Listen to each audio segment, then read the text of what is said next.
tema da noite é muito interessante, não é verdade?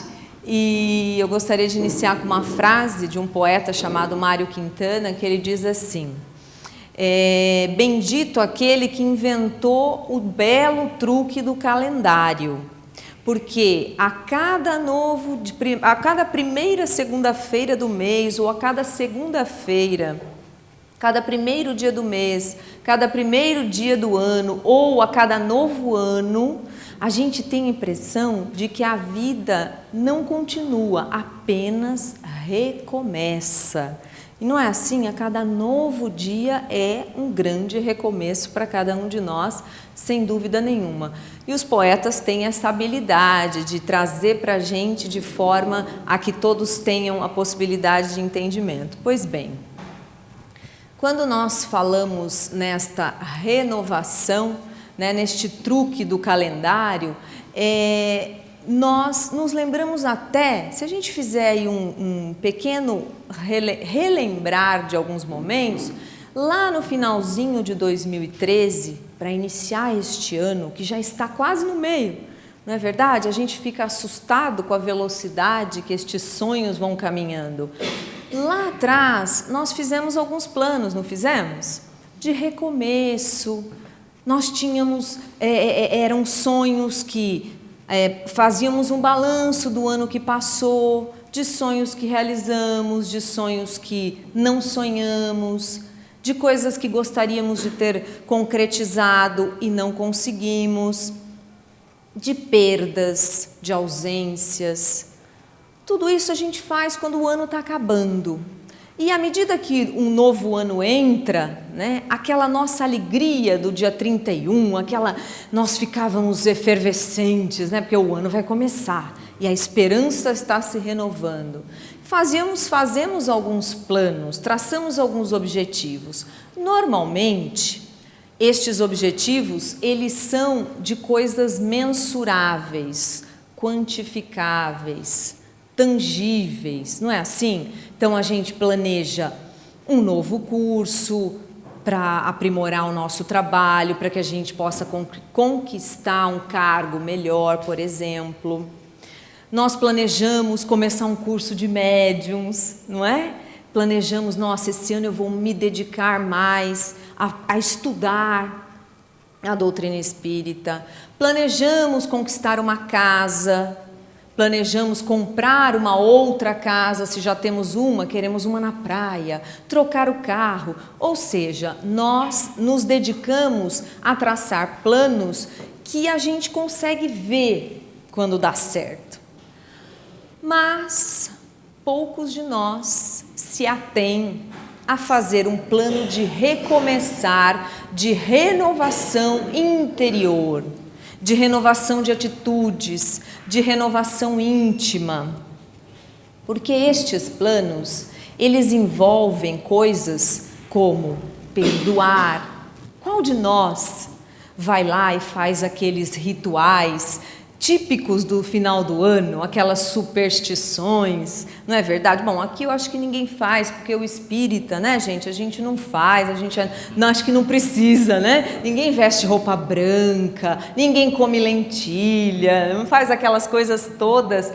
Nossa, para que tenha um bom ano, não é verdade? Não, mas a gente não, Vamos dizer que os outros fazem. Então, a título de curiosidade, a gente vai citar. Bom, a gente não faz nada disso, pula 7 ondinhas, pensando, Senhor, me auxilia a perdoar mais, a me amar mais o meu próximo, a ser mais caridoso, a deixar de lado o ressentimento, a mágoa, o rancor, a ser menos negativo.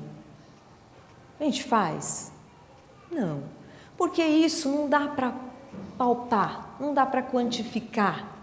E a gente está acostumado, nós, os humanos, ainda estamos acostumados aos movimentos de transformação serem de fora para dentro. E não é verdade. É o contrário. Nós vamos conquistar tudo de bom material quando nós estamos interiormente em paz, em equilíbrio, em serenidade.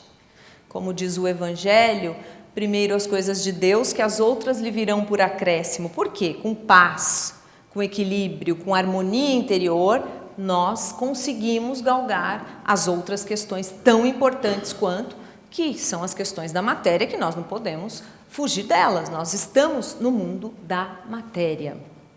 Então, quando nós falamos dessa renovação interior, fica um pouquinho mais atravancado o nosso caminho. Aí nós nos perguntamos, que espírito eu quero ser, ou que ser humano eu quero ser daqui a 1 ano, 5 anos, 10 anos?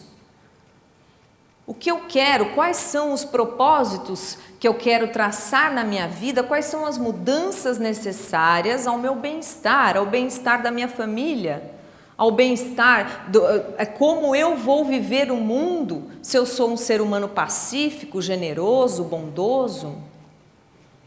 Estes são caminhos que nós vamos tendo que buscar para ter a renovação interior.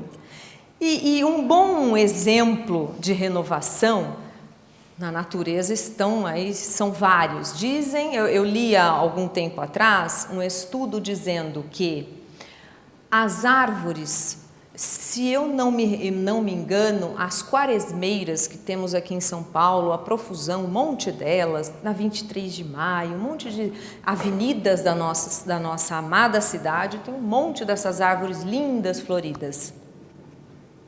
Pois bem, dizem os estudiosos que estas árvores estão cada vez mais com mais floradas, elas estão florescendo cada vez mais rapidamente, para deixar o maior número de sementes, porque, olha que coisa interessante, aspas, elas sabem que morrerão mais cedo, porque aqui o clima, as intempéries, a poluição não permite que elas vivam o tempo que viveriam num lugar, por exemplo, com mais um ar menos poluído, etc. e tal.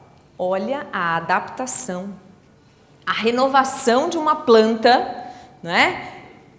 Vamos dizer do nosso corpo agora. No nosso corpo físico, a matéria, né, a renovação orgânica é constante.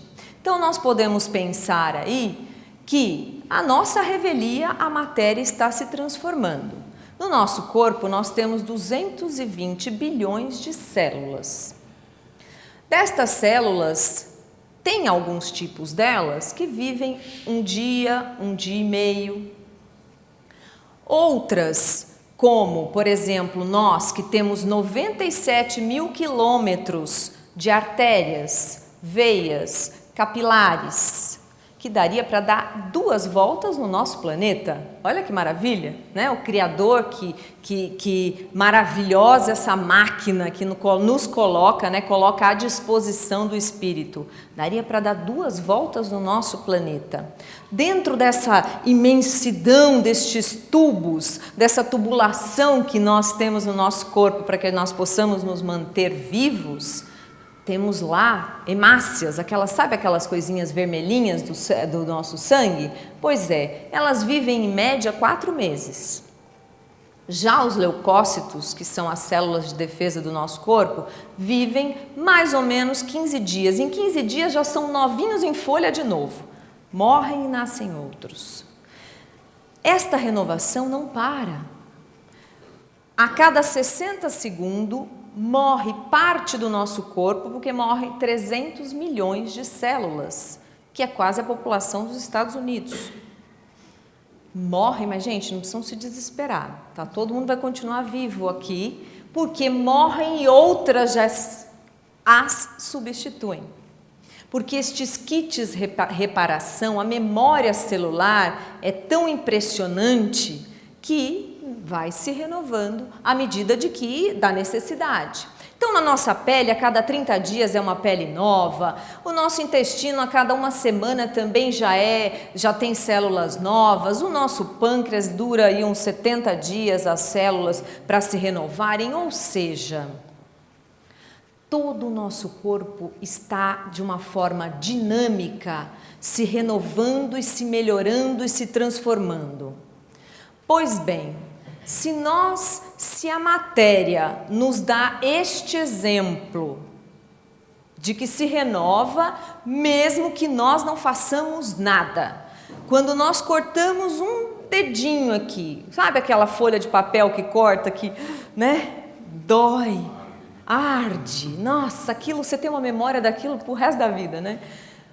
Sabe aquele cortezinho? As células, elas não ficam olhando uma para a outra e dizem, não, eu vou com você porque você é mais legal, não, essa célula eu antipatizo com ela, não gostei, não vou me cicatrizar juntamente com ela. Não é nada disso. As células têm uma memória e elas naturalmente vão fechar esse cortezinho antes mesmo que a gente faça qualquer coisa. Não precisa nem mentalizar, não precisa fazer nada.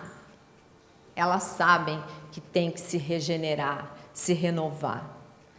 Então, se nós temos esse exemplo maravilhoso na natureza, na matéria, por que que nós ainda batemos no peito e dizemos, eu não mudo, eu sou assim, quem quiser conviver comigo terá que ser assim, comigo, quem gosta de mim, ok, quem não gosta também, tô nem aí, né, como se diz.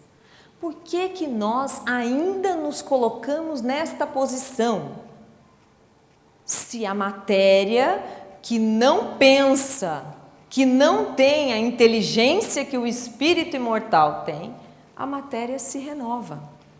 Não cabe mais, né? Porque esta renovação orgânica independe da nossa vontade. Agora, para mudar pensamento, atitude, o que sentimos, como falamos, como agimos, isso depende do espírito imortal, depende da inteligência deste espírito de adotar para a sua vida uma condição de plenitude, de felicidade e de dinamismo, de aceitação da dinâmica da vida, que a vida é uma constante transformação.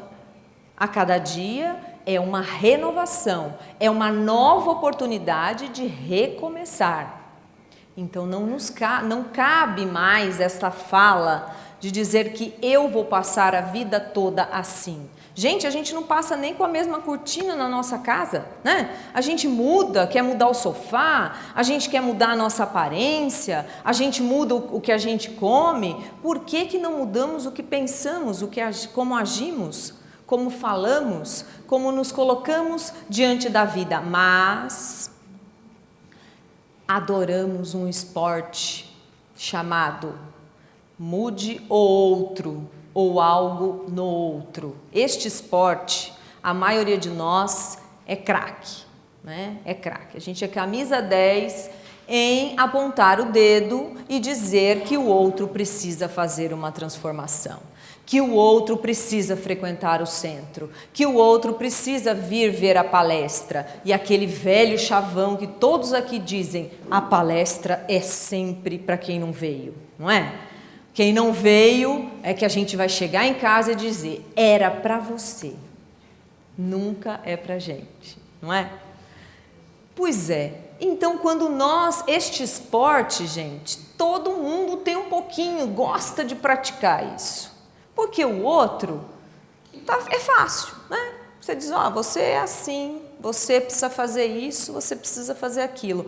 Mas o homem chegou até a lua, mas para chegar dentro do nosso coração, na nossa alma e aplacar o nosso próprio sofrimento, porque muitas vezes estamos em sofrimento, mas a gente olha para fora.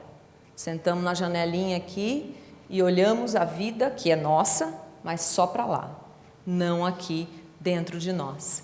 Então o nosso convite dessa noite é este. Como diz o espírito Hamed no livro Renovando Atitudes, ele diz assim, que nós devemos aceitar as nossas dificuldades, o nosso lado mais sombrio, vamos dizer assim, psicologicamente falando, que a psicologia diz que nós somos luz e sombras, não é? Então, dizer que nós devemos aceitar o que nós temos de mais conturbado na nossa alma, não esconder dos outros, não esconder de nós mesmos, mas equilibrar, renovar. Não dá para ficar falando, eu vi, eu sei, mas eu não vou fazer nada para melhorar. E quando nós falamos isso, não tem como, acredito que todos vocês já ouviram falar da renovação de Paulo de Tarso, que é o maior símbolo, né? É o maior divulgador. Ele, o nome cristianismo é dado por ele, tamanha a divulgação que ele fez pelo mundo ocidental e pelo mundo oriental da doutrina do Cristo. Então, o cristianismo não foi o Cristo que inventou. Paulo, através das suas cartas, das suas caminhadas, é que instituiu, acabou trazendo este nome. E Paulo, tratada a história dessa renovação de Paulo, através do livro Paulo e Estevão, que acho que a maioria já viu, sim? É um livro belíssimo, acho que é um dos livros mais lidos e mais belos da doutrina espírita de todos os tempos, de Emmanuel, através de Chico Xavier. E lá ele traça, só para a gente ser muito breve na história, porque acredito que todos conheçam, Paulo era um homem que conhecia os ensinamentos do Cristo. Ele era um doutor da lei, ele era um judeu. Então ele conhecia os ensinamentos de Deus, as leis. Porém, era fanático. Por quê? Porque perseguia cristãos, né? Era um homem preconceituoso. Por quê? Porque o que ele sabia aquele núcleo era o que era importante. Os outros que estavam fora, porque um doutor da lei era uma criatura, eram os homens mais eruditos, os homens da sociedade que tinham ali a sua posição mais elevada. Então quem estava para lá, azar. Quem não era contemplado por Deus para conhecer os seus ensinamentos, eles também não faziam nada por esse povo. E Paulo, em busca de um cristão, ele percorre a famosa estrada de Damasco, e que magnificamente Emmanuel traz no livro de forma assim brilhante, e ele, nesta caminhada, ele se depara com Jesus, com uma luz que pergunta: Saulo, ele chamava Saulo, por que me persegues? Ele fica enceguecido, muito metaforicamente, porque eram escamas nos olhos de Paulo, escamas espirituais, que não permitiam que ele pudesse ver a realidade.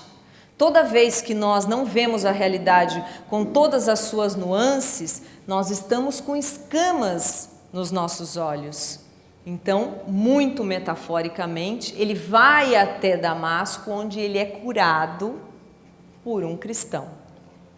A partir dali, ele se converte, ele se renova e passa a chamar Saulo de Tarso. Abandona toda aquela opulência, toda aquela pompa, toda aquela soberba, vai viver no deserto, vai fazer a sua tapeçaria, enfim. Ele deixa para trás o homem velho e faz nascer o homem novo. E ele diz assim: não vos aflijais com o mundo que vives, transformai-vos pela renovação do vosso entendimento, das vossas mentes. Este é o convite de Paulo. E nós, cada um, certamente, nesta estrada aí de Damasco, quantas vezes cai algumas dessas escamas e a gente percebe novas realidades, percebe que é convidado a se renovar, a se transformar. E voltando ao Hamed, no livro Renovando Atitudes, ele diz assim: não é o corpo que dá a cólera ao ser. Não é o corpo que dá os vícios ou qualquer virtude ao ser. São inerentes ao espírito os vícios e as virtudes? Se não, quais seriam os méritos ou a responsabilidade? Olha que convite para nós. Se a gente, aquele homem colérico, bravo, nervoso, que quebra, joga a cadeira, chuta o cachorro, chuta a porta, bate a porta do carro, aquela pessoa extremamente raivosa, diz, mas isso é do corpo, eu sou assim. Não, isso é inerente ao espírito, então merece o quê? Renovação. Para a gente entender essa questão de vício e virtude, é legal a gente meio que contextualizar o vício. Vício para nós, na maioria das vezes, nós sempre confundimos com a questão de dizer assim, tal pessoa é viciado em compras, tal pessoa é viciado em álcool ou qualquer outra substância aí nociva. Não é assim? Normalmente vício para nós é isso, né? Ele diz que não, ele diz que vício é um padrão mental. Então, todo padrão mental pernicioso é um vício. Então, vício é um padrão mental que nos mantém controlados por uma pessoa, por mais de uma pessoa, por uma coisa, por uma substância, por uma situação. Toda vez que nós somos controlados por algo ou alguém, nós temos um vício.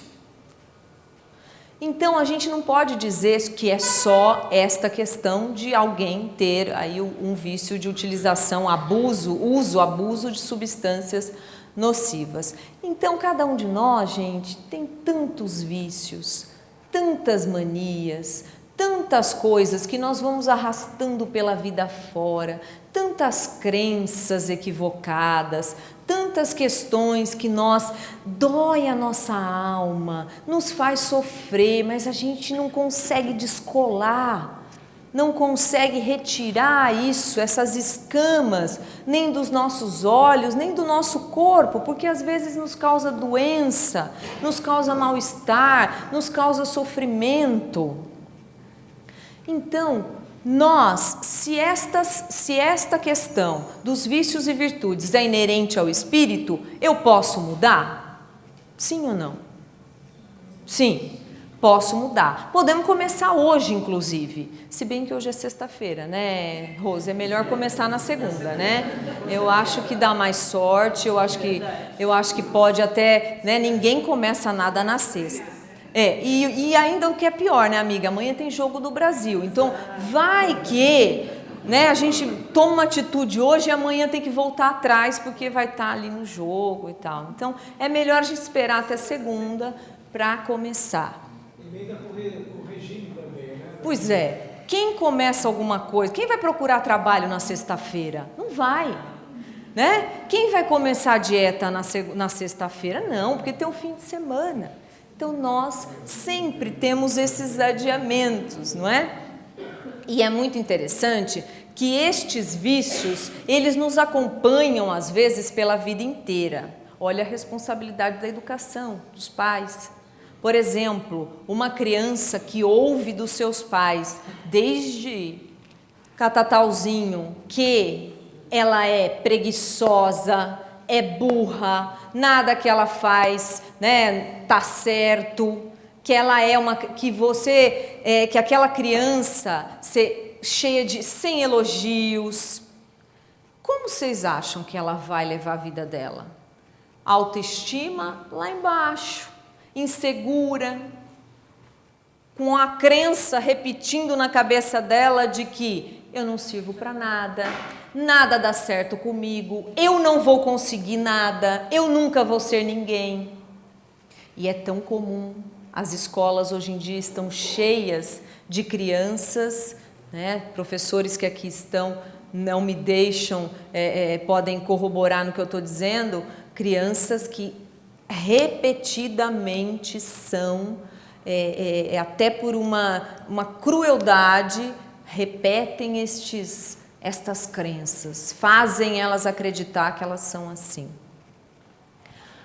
nós temos um vício terrível, na minha opinião, que é um vício de... Primeiro eu vou contar o caos, depois vocês vão me dizer se não é terrível. Eu recentemente fui almoçar na casa de um amigo, que a mãe e o pai são maravilhosos, sabe aquela pessoa que te recebe? Nossa, derrete assim, uma pessoa com açúcar, né? Uma pessoa doce, amável, que faz tudo para você e tão feliz de receber a gente na casa dela e tal. Ela pegou a louça para pôr na mesa e disse assim para mim: olha, eu ganhei essa louça no meu casamento, já tem 35 anos e eu nunca usei. Gente, eu gelei, eu pensei, meu Deus, imagina que vício tenebroso de você servir a sua família, eu estou falando de quem você mais ama, com um copo de requeijão, aqueles Colorex, e para a visita você dá o que você tem de melhor. Não é um vício terrível? É um vício isso, porque na cabeça da gente a gente foi criado que a visita é que tem que ser melhor tratada do que quem está em casa. Não é assim? Na casa de vocês não é diferente, hein? Que eu tenho certeza. Tenho certeza que não é diferente, né não, Rose? Se não, olha, eu vou falar para minha mãe, olha, vamos mudar. É um vício lamentável. E aquelas pessoas que têm o hábito de falar incansavelmente de si mesmas, que o carro dela é melhor, que a casa dela é a melhor, que os filhos são os mais bonitos, os mais bem-sucedidos, que como tudo com ela é melhor. Não tem gente... bom, pode ser que vocês não conheçam, né? Porque vocês estão no Centro Espírita Fraternidade, deve ter, sei lá, fronteiras aqui que vocês são mais bem preparados para a vida, né? Mas tem gente que tem um vício. O que esconde isso? Insegurança, medo de não ser aceito. Eu preciso mostrar algo, eu preciso mostrar para os outros algo para que as pessoas fiquem achando que eu sou extremamente feliz e bem-sucedido. Renovai-vos pela transformação das vossas mentes, disse Paulo.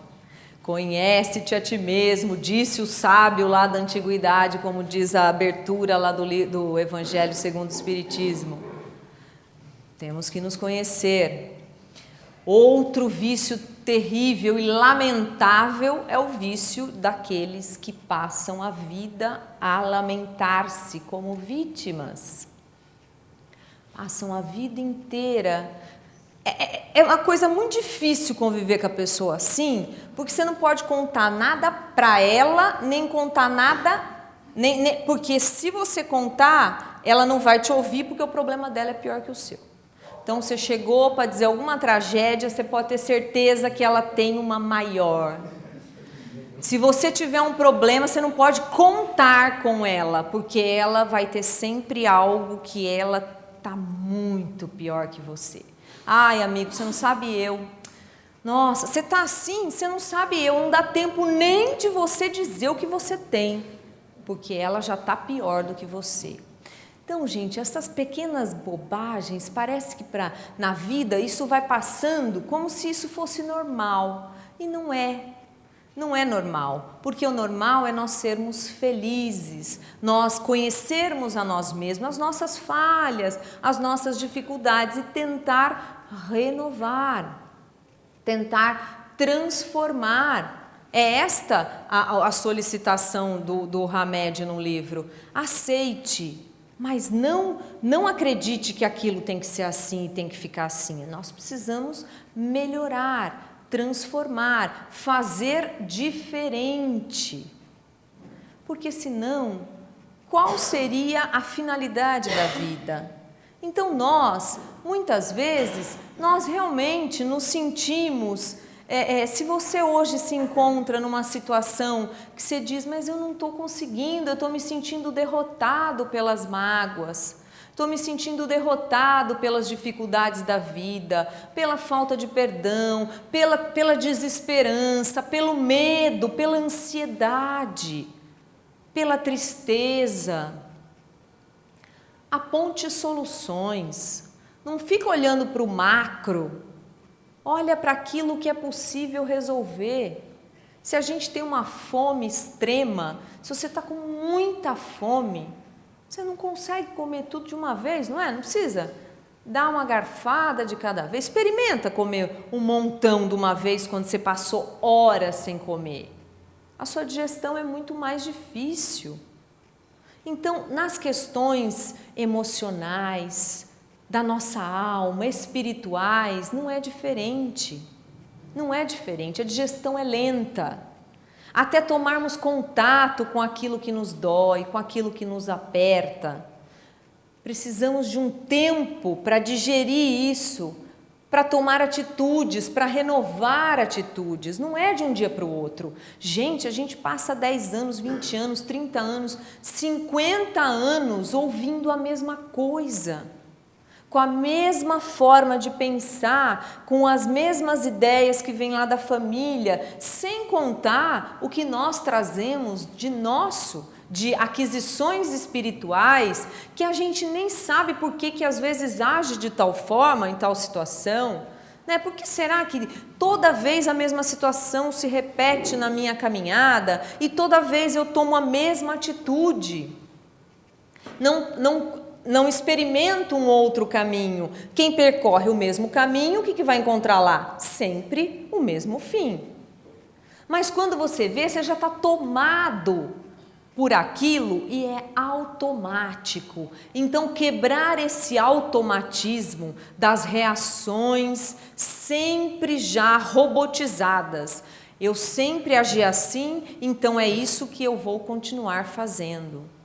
Para isso, precisa de muito estado de presença, precisamos estar muito alertas com as coisas que nos acontecem para tentar novas possibilidades. É que nem o que comemos, como a gente falou, cada um gosta de uma coisa, não é verdade? Cada um escolhe aquilo que gosta. Sexta-feira é dia de quê? Pizza? Né? Para alguns, ali do lado o vizinho eu já vi que está fazendo churrasco, né? Outros gostam de arroz e feijão. Enfim, cada um de nós tem aquilo que toca o seu coração. Tem a caminhada que nós trilhamos, a nossa estrada de Damasco é sempre uma estrada que a gente... o hábito, podem reparar, o hábito nos traz segurança, porque ele planilha uma rotina. O ser humano, quando tem uma rotina já traçada, ele fica menos ansioso, ele fica menos temeroso da vida. Procure, experimente fazer um outro caminho para o trabalho, ou um outro caminho para vir até aqui, você fica meio temeroso. Mas será que vai dar certo? Será que vai demorar mais? Será que eu vou conseguir chegar lá? E se ali tiver uma rua escura? E se eu não souber onde é? Enfim, nós ficamos com essas questões e aí vamos e fazemos o quê? Igual. Com medo do quê? De errar, do novo. Do medo do novo. Então nós vamos mantendo sempre, por isso que não é fácil. Por 20, 30, 40, 50, 60, 80 anos, nós fizemos isso desta forma, tomamos a mesma atitude quando algo nos acontece. Para quebrar isso, precisa de muita vontade, precisa de muita determinação, precisa de muito empenho. E a doutrina espírita nos diz que nós somos frutos da nossa própria escolha. Lei de causa e efeito. Então, as nossas escolhas são de responsabilidade nossa. Tanto que temos alternativa. Nós não nascemos com algo que é uma fatalidade na nossa vida. Você vai ter que trilhar isso daqui, não tem outro jeito. Não. Nós trazemos sim uma linha, uma tarefa, algo que precisamos realizar. Mas depende de nós as melhores escolhas. Já hoje, a neurociência diz que nós criamos novas conexões neuronais quando vamos transformando o nosso jeito de pensar. Olha que coisa importante. Que à medida que nós, como a gente falou agora, se a gente passa 40 anos fazendo os mesmos circuitos cerebrais, porque pensamos do mesmo jeito, falamos do mesmo jeito, agimos do mesmo jeito, não nos aprimoramos, não deixamos nada de novo acontecer na nossa vida, criamos sempre os mesmos caminhos cerebrais. Mas o cérebro ele é plástico. O que significa isso? Que ele vai se moldando ao nosso pensamento, àquilo que vamos ao longo da vida pensando, formatando. E quando dizemos isso, diz também a neurociência que se você quiser criar novas conexões, faça algo diferente. Busque renovar o modo de ver as coisas. Coloque outra lente para enxergar a vida, porque você está enxergando sempre do mesmo caminho, você só vê o mesmo fim, você só vê a mesma trajetória. E o cérebro vai criando sulcos como rios de novas informações. E ele vai ficando cada vez mais vigoroso, mais capaz, mais fortalecido. Para a doutrina espírita, isso não é segredo nenhum. Por quê? Porque sabemos que o espírito é imortal e o espírito vai fazendo aquisições que nunca se perdem, não é verdade? Nós passamos a nossa vida sempre amealhando novos recursos, trazendo novas bagagens aí de aprendizado, de vícios, de virtudes, de coisas boas, coisas ruins. E cada vez que o espírito tem um despertar de renovação e de autoconhecimento, melhores são as suas escolhas. Então, não vos conformais com o mundo, mas transformai-vos pela renovação do vosso entendimento, da vossa mente. Não vos conformais com o mundo íntimo, que dói, que machuca, que causa sofrimento. Não basta identificá-lo, não basta saber que ele existe, não basta saber aquilo que nos dói. É necessário renovar, é necessário transformar este mundo que nos faz sofrer. Então hoje, a hora que você chegar em casa, olhe no espelho e se pergunte qual é o propósito da minha vida. O que eu estou semeando? Quais são as escolhas que eu estou fazendo? Quais são as mudanças que eu estou implementando na minha vida? Tem coerência aquilo que eu estou fazendo na minha vida com aquilo que eu quero, com o objetivo que eu quero alcançar? Porque muitas vezes, às vezes a pessoa diz assim, eu quero muito alegria na minha vida. Mas você olha para ela diz, oi. Bom dia, ela diz bom dia. Onde que vai ter alegria? Não tem espaço. A pessoa diz que eu quero ter saúde. Aí assim, come tudo que não pode, né? Bebe além da conta. Onde está a coerência do aquilo que a gente deseja, dos nossos valores, com aquilo que nós estamos agindo, da realização? Onde está o pensar e o realizar? Eu quero emagrecer, mas vou lá e como tudo que não pode. Um boicote, talvez, poderia ser uma autossabotagem, não é verdade? Qual é a coerência? Eu tenho um discurso, mas eu faço tudo diferente. Não é assim? Eu quero ter paz. A coisa que eu mais sonho na minha vida é ter paz. Mas eu pareço um incendiário. Alguém me traz um assunto, eu já, é mesmo, hein? Aquele lá, hein? Ele fala mesmo, eu já vou... A discórdia é uma coisa que eu adoro praticar. Mas eu quero ter paz. Como pode? O teu objetivo, a realização, ela não está sendo na mesma proporção. Nem na mesma direção, vamos dizer a verdade. Conta-se que o Gandhi teve uma passagem brilhante nesta questão, que uma mãe procurou ele com uma criança que comia muito açúcar. E a mãe pediu para o Gandhi dizer para a criança, né, olha, eu trouxe ele aqui para você dizer para ele que açúcar faz mal, que não pode comer tanto açúcar assim. Ele disse para ela, olha, vamos fazer o seguinte, a senhora retorna daqui umas 2 semanas e nós conversamos novamente. A mulher não entendeu nada, mas foi. Ela retornou depois de 2 semanas. Sentou-se à frente dele, pensou que ele ia dizer, né? Uma coisa assim, ia ser uma revelação. Ele disse à criança, não coma açúcar, muito açúcar faz mal.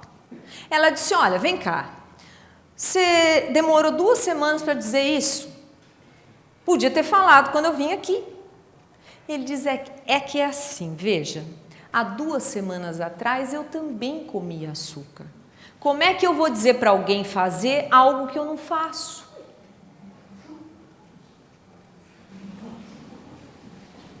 Não tem esta coerência. Se nós olharmos a nossa vida e o propósito da nossa vida, pode olhar a gente pensa e realiza de forma, às vezes, contraditória. Nós sonhamos com amor, com harmonia, mas nós, na realização, fazemos o contrário, afugentamos, julgamos, apontamos o defeito do outro. Então, não existe coerência. Portanto, fica o convite para que nós possamos buscar esta renovação. Nós somos os arquitetos das nossas renovações, da nossa aflição ou da nossa alegria. Nós podemos melhorar sempre, nós podemos sempre transformar aquilo que não está bom. Não dá para ser tudo de uma vez. Escolhe, se faz essa pergunta, o que eu gostaria de transformar, de melhorar, de mudar na minha vida, que hoje me incomoda, que me faz sofrer, que não me permite alcançar o meu propósito de vida? Ouça a resposta, porque nós, no mundo de hoje, nós não seguimos a orientação de Jesus. Jesus se recolhia, ficava um tempo sozinho para ouvir a si mesmo. Nós não conseguimos fazer isso, porque nós estamos falando com uma pessoa. O nosso bendito celular dá um sinal que o WhatsApp tem uma mensagem, você já fica louco, você já não tem mais atenção com aquela criatura, porque aquela já não serve. Aí você vai lá olhar o que tem. Ai, será que é e-mail? Ai, será que é? Ou seja, nós não temos 1 minuto sequer para olhar para a gente e descobrir aquilo que não está bom. Se a sua resposta é, a minha vida ainda está pautada na mágoa, na falta de perdão, o que eu posso fazer em relação a isso para reverter, melhorar esta questão? Às vezes, não dá para resolver aquele problema de uma vez, mas dá para eu dividir em partes. Gente, a gente faz prestação de tudo, não faz? Para tudo que a gente quer, a gente vai lá e compra em prestação. Mesmo que você tenha o dinheiro, você fala, não, vou pagar no cartão, dá para dividir? Dá para dividir. Você pode ter o dinheiro ali, mas você não paga. Não sei, é uma coisa engraçada, né? Você vai dividir no cartão. Porque dividindo você tem a sensação de que você está ganhando, sei lá, que está melhor. Por que a gente não faz essas divisões, essas parcelas, quando se trata da nossa felicidade espiritual? Se aquilo que nos faz sofrer dá para a gente dividir em partes e ir resolvendo, ótimos, vamos fazer isso. Vamos melhorando a nossa vida, porque senão a gente fica vivendo uma vida automatizada, uma vida que não faz muito sentido, uma vida que a gente quer ser feliz, mas não consegue, né? A gente quer galgar uma profissão melhor, um trabalho melhor, que também não consegue. Por quê? Porque a gente não tem foco. A gente simplesmente vai olhando para tudo, esperando que alguma coisa aconteça. Então, o nosso convite: não vos conformeis com o mundo, transformai-vos pela renovação do vosso entendimento, das vossas mentes.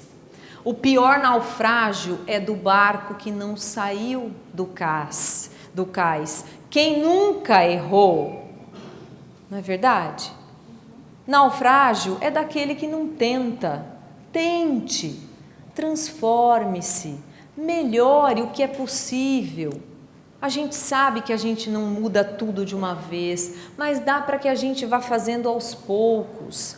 Mude de atitude diante de algumas situações. Vamos pensar no que o Cristo traz para a gente. Não existe uma rota mais segura do que o Evangelho. A gente quer algo mágico. Eu, por exemplo, acho que seria maravilhoso um tapetinho rumo à evolução, né? Ou uma escada rolante onde você passe com uma paisagem, pode ser de shopping, né? Ou um lugar bonito onde você vai olhando as vitrines, rumo à evolução. Não existe, gente. Não existe fórmula mágica. Existe uma rota segura, que é o Evangelho de Jesus, para nos dar a possibilidade de fazer escolhas mais assertivas. Sempre lembrando que nós temos livre-arbítrio para escolher o que queremos da nossa vida.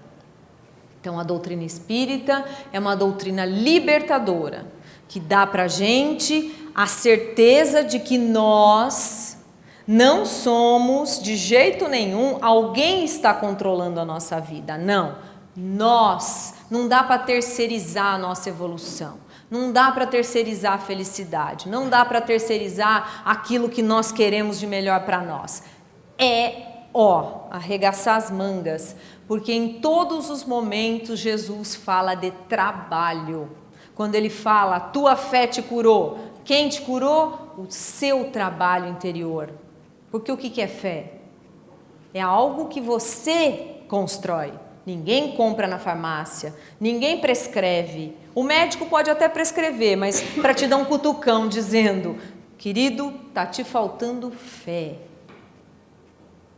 Então, estes artigos, né, quando nós olhamos o Evangelho de Jesus, é trabalho, é exemplo, é vivência. O Herculano Pires tem uma frase que ele diz assim, que a gente quer galgar as escadas dos mundos superiores, mas que antes disso nós temos que subir cada degrauzinho das nossas escadinhas internas. Então, a escadinha espiritual, do trabalho, do amor, das relações interpessoais, das relações de trabalho, de estudo, cada segmento da nossa vida. Trabalho não é só aquele que nos dá o sustento material, não é isso. Trabalho é constante. A natureza não para de trabalhar, os animais não param de trabalhar. Se não trabalharem, se não lutarem, não caçarem, não procurarem alimento, vão ficar sem comer, não é? Porque conosco seria diferente. Então vamos arregaçar as mangas, vamos buscar esta renovação. Sem medo, podemos errar, mas o erro faz parte da jornada daquele que tenta, daquele que tem a coragem de, mesmo com medo, tentar. Porque coragem não é a ausência do medo, é algo que vai em ação, é um medo com ação, né? Porque o corajoso não significa que ele não tem medo, mas ele vai, ele se joga, ele se atira buscando algo melhor, algo que possa trazer lá na frente para ele o que ele busca, alinhado ao propósito de vida, como a gente falou. Então, que hoje nós tenhamos em mente que a nossa felicidade ou a nossa infelicidade, o nosso céu ou o nosso inferno está nas nossas mãos. Somos nós que podemos fazer algo de melhor por nós agora. O tempo do sonho e o tempo da realização é o presente. Não existe outro lugar de realização. Só transformamos o presente. O que passou serviu como experiência. O que virá eu estou realizando hoje. Então vamos deixar um pouquinho de lado essa ansiedade que o mundo atual nos convida a buscar tudo de lado de fora de nós, sempre olhando. Você vai fazer uma pesquisa ali na internet, são 300 novos coisinhos ali, como é que chama aquilo, Enio, que vem aparecendo na tela, você perde até, você não sabe nem o que está procurando, não é assim? Então vamos deixar um pouquinho de lado esse mundo, só olhar para fora e voltar para dentro de nós, buscar dentro de nós aquietar um pouquinho, porque a ansiedade só nos faz sofrer, né? Porque ficamos tudo lá, a gente vai buscar amanhã, depois, vamos fazer lá. Não, é agora, é o presente, vamos viver agora, vamos viver melhor. O convite de Paulo é para que a gente tire as escamas que não nos permite ver a realidade imortal, a realidade de um espírito que faz a sua trajetória baseado nas suas escolhas. Não porque Deus quis assim, porque Deus quer a nossa felicidade. Nós é que precisamos construí-la, porque Deus nos criou simples e ignorantes, mas nós somos os co-criadores de Deus. O que quer dizer isso? Que cada um de nós é responsável por autocriar-se, auto-renovar-se, né? Tem até forno autolimpante hoje, né? Por que a gente não tem também este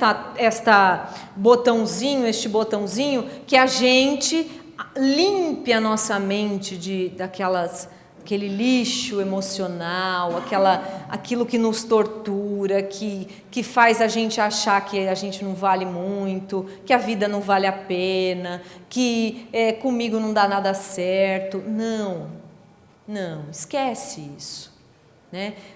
Vamos reciclar. Nós estamos na era da sustentabilidade. Vamos ser seres sustentáveis. Não é verdade? Que temos um impacto mínimo na natureza, mas um impacto mínimo em nós mesmos, gente. Porque muitas vezes a gente se agride tanto com pensamentos equivocados, torturando a nossa alma.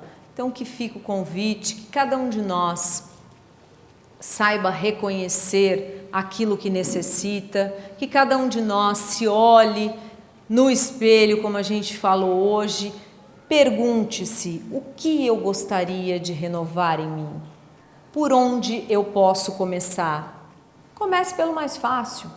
Comece por aquilo que te dá menos trabalho, para não te causar frustração. Porque o pior de tentar algo tão grandioso é a gente se frustrar. Então, vai por aquilo que você sente, não, aqui eu acho que eu já estou pronto. E assim você vai fazendo outras escolhas. Que Jesus nos ampare, que o seu evangelho seja para nós esse condutor, né? Que encaminha a nossa vida por uma estrada de Damasco em que nós já conhecemos Jesus. Nós já sabemos que Ele é este caminho, que Ele é esta verdade que nós já conhecemos, que Ele é a vida que nós procuramos. Que Ele abençoe a todos, que vocês tenham uma semana luminosa, cheia de muita paz, muita saúde e muito amor. Graças a Deus.